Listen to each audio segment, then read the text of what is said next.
Bum ass Baylor, man. Gave away, had the game right there in their damn hands and just let it slip away. What a game that was. Hello, that was a hellified game. CU Bluffs versus the Baylor Sugar Bears, because they play like they had sugar in their tank at times, man. My goodness. But let's talk about the game. Let's break it on down. Okay, Baylor had the game in control basically all game long. Until last play, Shador get away with a old. He moved out that pocket. He did his thing, man. And we're gonna break down the key players of the game of each team, because the guy, I think he was number 5 or 6'8" edge rusher for Baylor, who got hurt in the first half. I think that was huge loss for the Baylor Bears in that, right? But that's not why they lost. I mean, of course, he probably would have made it more damaging on Colorado, because he was after him. He had the first sack on Shador of the game, even though they had him running all over the place all game. Reason why I'm not impressed still with CU Bluffs, because I see they just still can't block anybody. They still look abysmal when it comes to pass protecting the quarterback. And listen, I'm gonna give credit where credit's due. They start, well, it's not really credit. It's like a duh. You're supposed to mix the run in, especially when you have a challenged offensive line when it comes to pass protecting. So you got to run the ball to keep it balanced, keep the defense offset, not knowing what you're going to do exactly. But they still threw the ball 40, 50 times. But they ran the ball, though, consistently. They consistently ran the ball throughout the game. They should pass more than run the ball, because you got so many killers at wide receiver for the CU Bluffs. And this is what I mean. Talent-wise, they have the talent. To me, it's the coaching, right? Because on defense, that number 7 with the dreads, he off the chain. I think he gonna be playing on Sundays one of these days. And if he a junior, he definitely gonna be playing on Sunday, because he can come back next year and have an even stronger year and probably go somewhere else. I'm sure Dion will be gone, not coaching Colorado next year. But Travis Hunter, man, my God, he might be number 1 pick of the draft, because I'm not seeing too many top-notch quarterbacks in college right now that's warranted to be a first draft pick. But Travis Hunter, he's all of that and then some. And yeah, if I draft him, he playing both ways. I'm now starting and playing as many snaps as he does for Colorado. No, he won't do that. Not in the NFL. But I definitely got to have him on my offense, and I definitely got to have him on my defense. Come third down, passing downs, or in a situation where it's 2 minute under the 2 minute warning before the half, and somewhere where people gonna be pass heavy. Oh yeah, he in the game. He in the game. Offense, yeah, any passing downs, he in the game. Okay, he in the game. So off the chain him, Jimmy Horn Jr. He off the chain. Miller, both the Miller wide receivers, and then Shepard. He drop a lot of passes, but he do get open. But he drop a lot of passes, so I don't know about him making it to the NFL. You can't drop that many passes like he do. Number 23, the running back that they got. Number 29, the other running back. They got talent all over the place. So you would wonder why do they struggle so much? But you listen, the cat had come out the hat as the season progressed. See, last year they almost had me fooled. When they started out 3-0, I was like, I don't know, this might be good. And then boom, what happened the rest of the season? They was getting smacked all around the field by every team. But see, last year was different though too. This is what because that schedule in conference, the Pac-12 was the hardest conference in football last year. Last year it wasn't a harder conference. You look at all the quarterbacks that was over there. See, that's the difference. See, if Baylor had a quarterback and he didn't that could hit those all the missed targets he missed, touchdowns, they would have whooped Colorado. But see, Colorado, they have been able to look at the 3 games they won. Look at the 3 games they won. North Dakota State is North Dakota State. Cool, you can say they top notch, whatever. But their quarterback, no, yeah, he was actually nice. What happened was, yeah, the coaching. It was. I'm not gonna blame that quarterback because the quarterback was out there cooking for North Dakota State, the first one. But when you switching them in and out for a running quarterback, oh my God, the coaching was horrific for North Dakota State, and they basically gave Colorado the game because they kept taking the quarterback who can throw, who was lighting their ass up, kept taking them out, putting in a different quarterback. So they was confused. The North Dakota State was confused they damn self. So they lost that game. And then you faced Colorado State. You beat them. Colorado State University. And look at the quarterback play. He was horrible. He was out there horrible. They played the freshman quarterback from Nebraska, Raiola. He not top tier, but he's respectable. And he didn't make no mistakes, and he would throw the football. They whooped on Colorado. So when they come across a team that has a quarterback that can make plays, because mostly anybody can get to mostly any team can get to Colorado's quarterback, Shedeur Sanders. North Dakota State got to him, even though they didn't sack him. They had him on a mission all game long. He was pressured all game long. Colorado State was just poop the whole game. Offense, defense, coaching, it was horrible. And still, that was a close game. No, it wasn't. They whooped their ass, 28-9.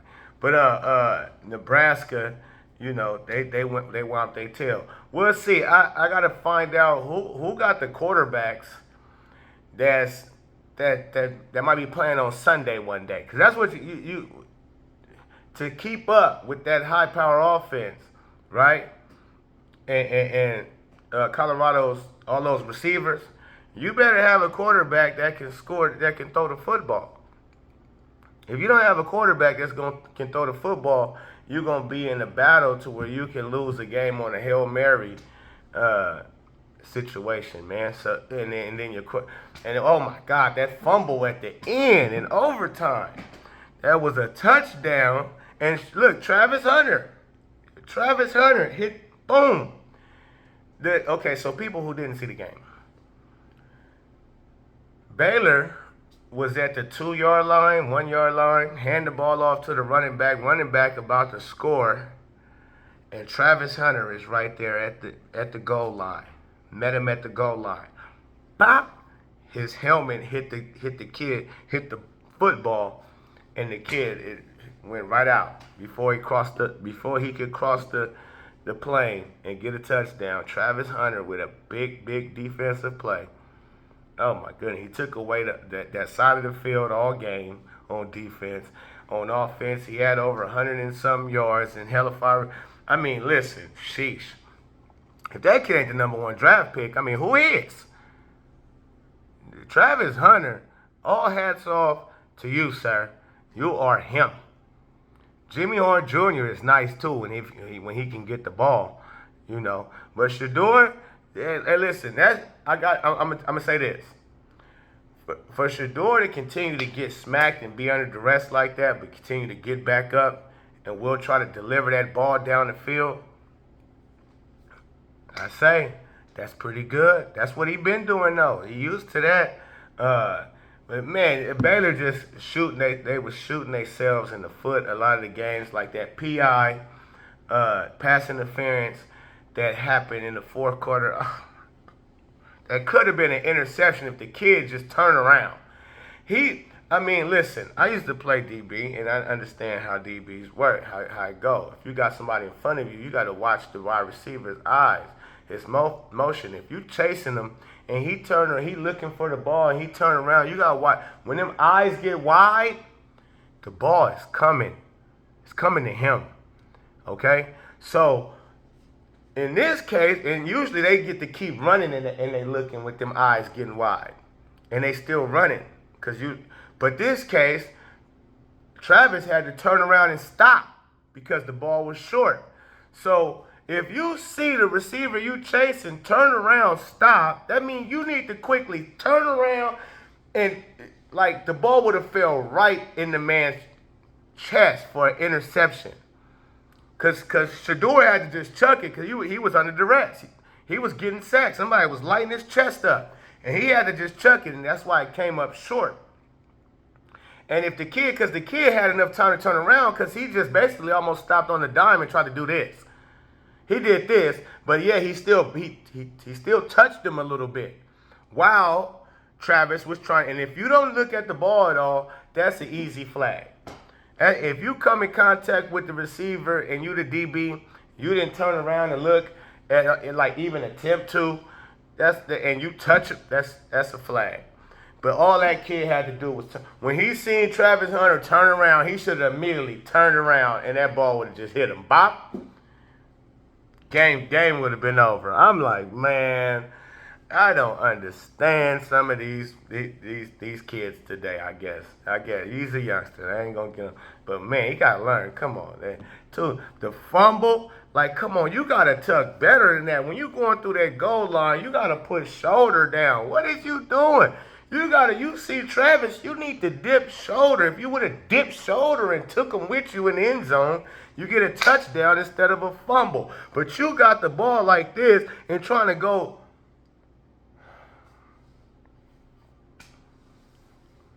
Oh my goodness! If I'm the coaching for Baylor was bad too, man. The play calling, especially in the first half, was terrible. But I can't get on them too tough because they kept trying to run. But their run plays was terrible. But you know, their quarterback he can't deliver the football right. He can't deliver the football. So there you have it. I mean, look what happens. It is what it is. But, all right, y'all, let me know what y'all think in the comments. Will Colorado continue a win streak, or will they face adversity like they did last game after they won 3 games and they started getting that tail whooped and they won one more game, I believe, towards the end of the year to make it 4 total wins out the season? Because that's what I'm seeing. I'm seeing you barely skating by these boo-boo teams. You got dominated by Nebraska, who not even a top-tier team. They just took a loss to Illinois, who not a top-tier team neither. So they had a quarterback who was relatively good. He wasn't even a kid. But I want to see, when I'm going to be impressed is when they go against top-tier quarterback play or a team and they fight to the end like this and they look something like they're respectable.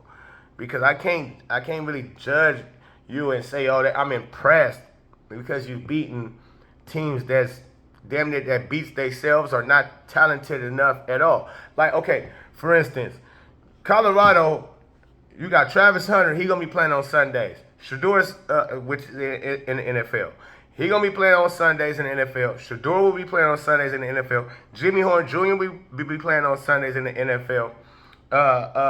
That number 7 on defense will be playing on Sundays in the NFL. Number 20 on defense, Bentley, he will be playing on Sundays in the NFL. And now I hear number 8, the other DB on the opposite side of Travis Hunter, will also possibly be a guy that be playing on Sundays in the NFL. And then if you want to go on a bench to Amari Miller, he only a sophomore right now, and he nice. I think he's going to be one day playing on Sundays in the NFL. And I could be missing some other cats. That's Colorado.